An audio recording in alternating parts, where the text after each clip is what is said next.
Another small thing to do. So here we have this trailer that we made that was originally thought to be a chicken tractor, and we are trying to get this to work again so that we can use it to gather things for a cleanup. And I think we will modify this end so that the trailer stays high, because if I lift the Jeep, then it would be very nice to have a lifted trailer as it is right now. So, and a couple of minutes later, here we have it. We did not buy anything. It's all out of remnants that we had lying around. Of course, half rotten and so, but this should be enough and allows us to recover more stuff that we have lying around out in the field where it should not be. This area is what we call B3. It sits right next to the hen house. And what I wanted to show you is, apparently the wind and the rain did this. And that means there's a lot of biomass that will rot. And you see the green sprinkles. So things are now germinating and growing through that. So that is very good. That used to be our summer reserve for the horses and the sheep, but it was not necessary. So we kept it close. And also we did not want to open it because this fence needs to be finished properly. There is a beginning of it, and we need to add this and tension it. There is a roll that should be enough to come to the other side, but the fence post at the end, the H, is missing there. So eventually we will get to that. And this area is also for irrigation. So it is bookmarked for irrigation, because we can add the irrigation line along that and then irrigate on both sides, so that in here we can do something with chicken or maybe some other small animals. That is the idea. And by the way, you see that oak tree there? So you see that it is sprouting out of the trunk. That is what they do, but usually an animal comes and browses this, and therefore the trunk is kept clean. Now that there is no animal that can do it, this is what happens. Another thing that is interesting is also that we had a lot of rain, and more is on its way. So you can see that this grey water pond is also filling here on that side. And I should go past Mr. Cat here, and then probably we can see that the level here on this other side has also been rising. So there you go. So this is the level on that side, and then it's the same on the other. And because we had been irrigating the grasses here in B2 in that wannabe food forest, they are a little bit ahead. So it looks pretty good, but of course trees are missing. The bad thing is, what we have in our makeshift nursery is mostly pine trees, and I don't want to fill this place here with pine trees because nothing grows under them. So I rather have some other trees, but unfortunately they were not in that mix, so they were not left over. So we probably have to get some other trees when the time comes. But right now, all these things are out of scope. There is a lot of infrastructure that we definitely want to do first. And we can put in motion a few things and then leave them alone. Like when the excavator is here, move some dirt with something that we have in mind, but we will not plant and do all kinds of things that have to do with agriculture and plants and so on. Only a few things that are easy to do and do not require a lot of maintenance. Because priorities have shifted, and it is important that my family and I are in good shape and that we have a proper dwelling, because this is past its schedule. This was built for 5 years at most to be here. This is not our house, and I do want to have a real house. And this, where it sits at the moment, is earmarked for something else. When the time comes, you'll see it. But it is something that you also could enjoy if you show up here as a volunteer.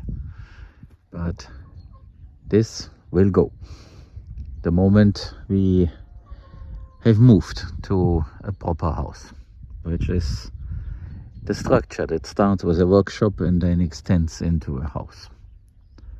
And that is the highest priority.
There is something that is showing up, not only here but also in other places. I am here in the future garden area, and it's that. So my digital helper tells me that this is chickweed. Supposedly it's also edible. I have not seen this plant before here, and I am using my tool to cut down all the things to make biomass. And I think I will not cut this down to see how this grows, but I will cut down this one because this is going to be a sizzle. So I'm trying to be a little bit selective as I do this, and it is kind of conquering the whole area. So I try to cut down the things that we don't want and give this chickweed a chance. Maybe it is adding the biomass that we want, and therefore for the time being is greatly welcome. Of course, this will change once this definitely becomes a garden, because we want to grow some vegetables here in this patch. So that is something quite interesting. We have a blue sky and a pop-up thunderstorm that brings a lot of rain. I did not expect it to be that much. So as you can see there, we have definitely a more or less blue sky. And the one and only thunderstorm is right on top of us. I was about to irrigate and even disconnected the wobbler there because it wasn't working right. And suddenly it began to rain like this. And of course all of this is now getting wet again. It was drying out. And I was hoping that we could put it into better shape. But no. Now we are back to the original part. To the original state. But it's okay. Greatly welcome. But it's so funny to see a blue sky and be in the rain.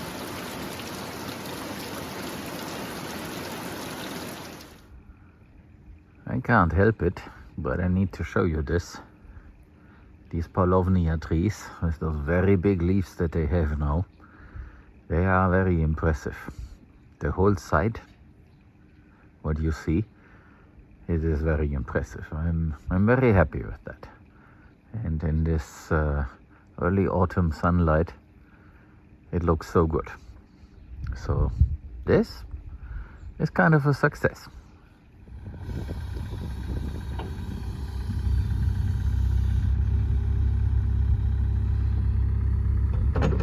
So we are doing some yard work, so to say. The idea is to get this area a little bit flatter than it was, and eventually we can try a chicken tractor here inside, so that we see it every time that we pass here. Of course we need to move it daily, but still it is nice to be able to see this. I also think that because of the grass, geese would be the perfect animal, and when the opportunity arises in spring, we should try to introduce some geese to the dogs in a sensible way, so that the dogs learn that geese are friends. Of course, the geese itself will also make known that the geese is not food for dogs. But this is an experiment, we need to be careful with that. Of course, this is now a little bit destructive, but on the other hand, now the grasses are growing and this should be covered quickly. The sun is out again, and it's a good opportunity to tell you a little bit and show you how things look, what we are doing. So this here in front is now becoming drier and drier, so now we can walk across. Of course there is not much growing, and probably there won't, but some pioneer species will certainly show up. And I just finished with my yard work by cutting down all the grasses. And yes, we do have a lawnmower and at some point we might start to use it. It's brand new. It has been used one time, and then the guys figured out that the stones make it impossible. But this is then a thing of the past. We can certainly do this again. But there's also another type of lawnmower that I wanted to mention, so we just spoke about that. So here in this area we can try from spring on our luck with some geese. So the idea is to fence this whole area in with electric fence. We do have it, and then we can try geese in here. So there we can put the old doghouse that is okay for geese as a shelter, and then of course there's shelter between the trees. And geese apparently is the only type of poultry that actually eats grass, so this is perfect. And maybe the dogs will learn that geese are able to defend themselves and they are not food.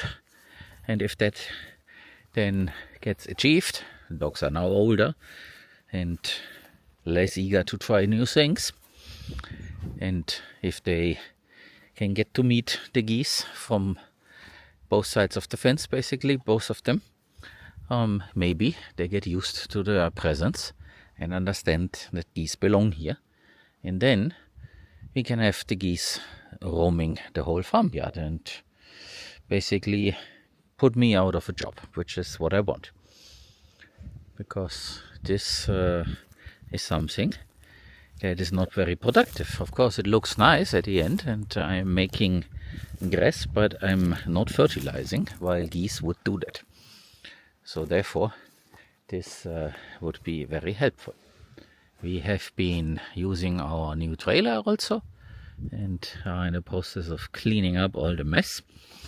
So all the garbage, we finally found a solution where we can bring our garbage to.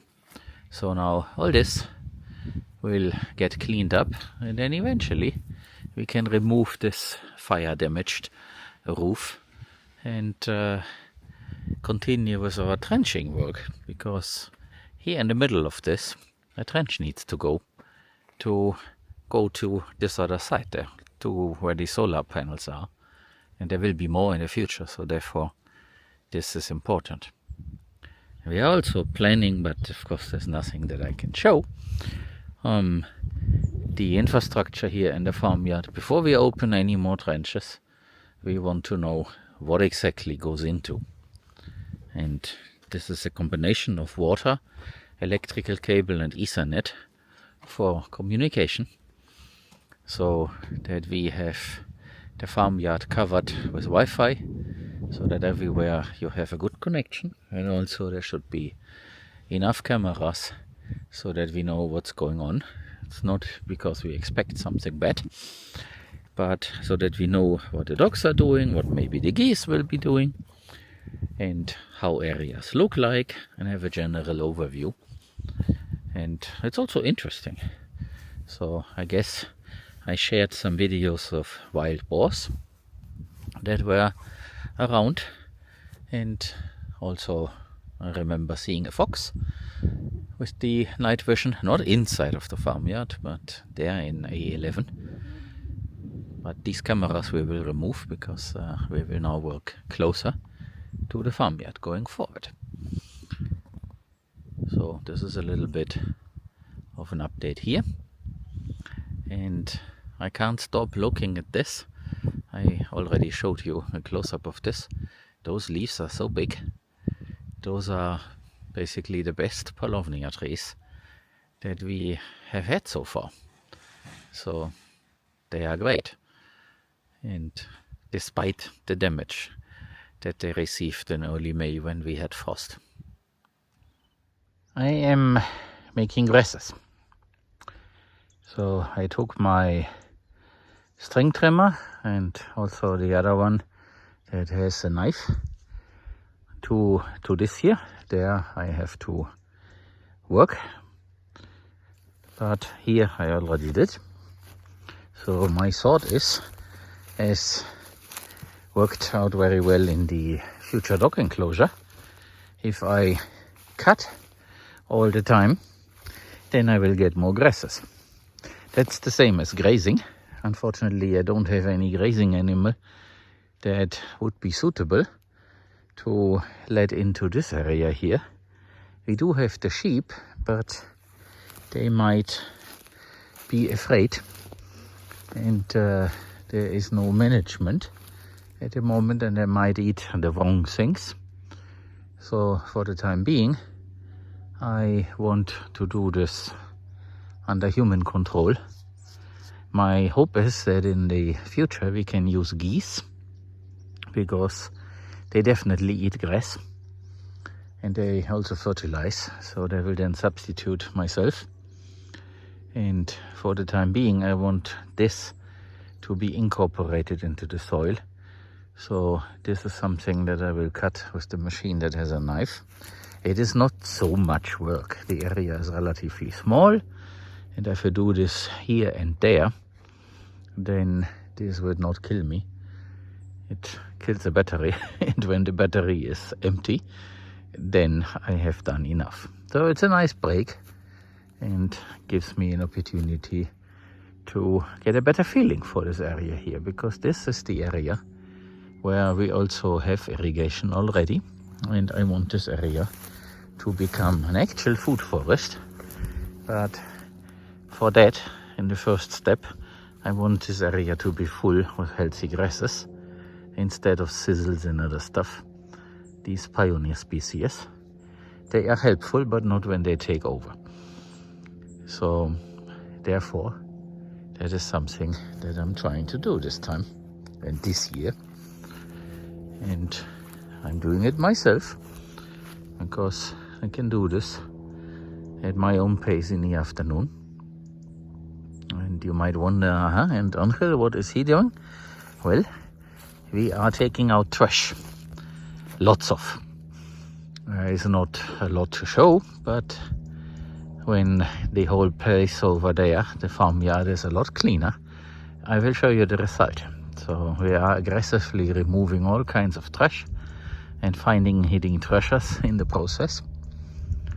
And in the afternoon, I go out and I do this. And in the morning, I've been doing other things. So that's a good combination. And like I said, it is not too much. So I can do this at my human scale. And yes, eventually we shall have more trees there. We do have trees in our makeshift nursery, but most of them are pine trees. And I don't want to fill this area with a lot of pine trees, because they have other disadvantages. So I want something else here and not pine trees. A few might be okay. By few, I mean maybe 5, but not fill this. And we have a lot of pine trees for some reason. Probably that is what got delivered when we planted the Miyawaki forest. And here I will not cut. I will leave this to its own devices, also as a comparison. Neither will I let the animals in here. If I open this, and the horses, there you have them, will come in here, blind Sakahawea will destroy this weak fence. That fence, by the way, I built very quickly. Basically the day before we got those 2 horses. And it worked ever since, but now that she's blind, she can't see this. So when she runs against it, this needs to be very stable, so that she will not destroy it. And that is what happened. And then this is the result. So this will be a proper fence once we get to the fence building. And then they can come in here. So far they have ample of new food there in the green area, and also the sheep. So this over there works out very well. There is nothing that I have to do, because they have taken care of it. But here it would be nice to have their help, but I can't let a blind horse in this. That would create more trouble than a benefit. This is something very positive, that the chicken have ventured out very far from the chicken coop, because the chicken coop is over there. There, the blue thing. And they are here. So this is very positive. So they do scratch and do something in here. If the chicken coop were closer, or we had one here, that would also be very good in the future. Look what I found here. This is a young oak tree. So this is something that a horse, or even the sheep, cows, they would have eaten. So by doing this manually, I can preserve this, because I'm cutting away all the other stuff, but I can recognize that this is an oak and I want this oak to grow. So therefore, doing this manually is not so bad. I guess geese will not eat it, but that's a guess. We will have to find out. So this might not look perfect, but I think it will be. So I used the tool with the knife, the rotating knife, to chop all this down and also chop it so that it will rot, and the rain that is supposed to show up tomorrow, there in the distance, it already looked like this. And then the rain will certainly put all this into contact with the ground, because the drops will be big and they will put weight on this, and then it gets in contact with the ground. And therefore, it will then rot and be nutrition for the soil, which then in turn makes for better grass. This is a bit of labor, but like I said, I don't have an animal that I can use here at the moment, so I have to do it this way. But geese are my new favorite, and I hope in spring we can find some geese and start breeding geese as well. In case someone is wondering about the swales, they are about 1 kilometer from here. So this is in our zone B, this is B2. And you see there is an animal lane. And if I turn around, you see our temporary house and the cortijo there in the background. So this is basically around the farmyard. So it takes a few steps to come here. So this is basically what in permaculture people would call zone 2, I guess. And therefore, this comes first. And when this is nice and lush year-round, then we can venture out to the next area, and the next and the next. And those swales that we dug, they are over there, about 1 kilometer from here.